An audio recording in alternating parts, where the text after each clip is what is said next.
Welcome to a Foxy Tech Tips tutorial on resetting the Realme Watch 2.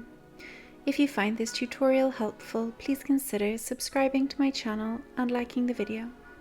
Tap the side button to wake the watch's screen, then swipe from left to right to open the quick panel.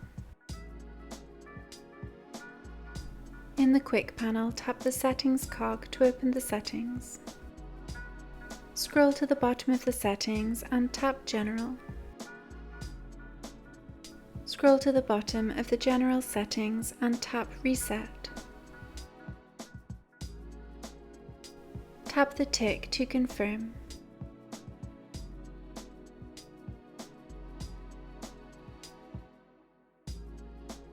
Your watch will now reset to factory settings.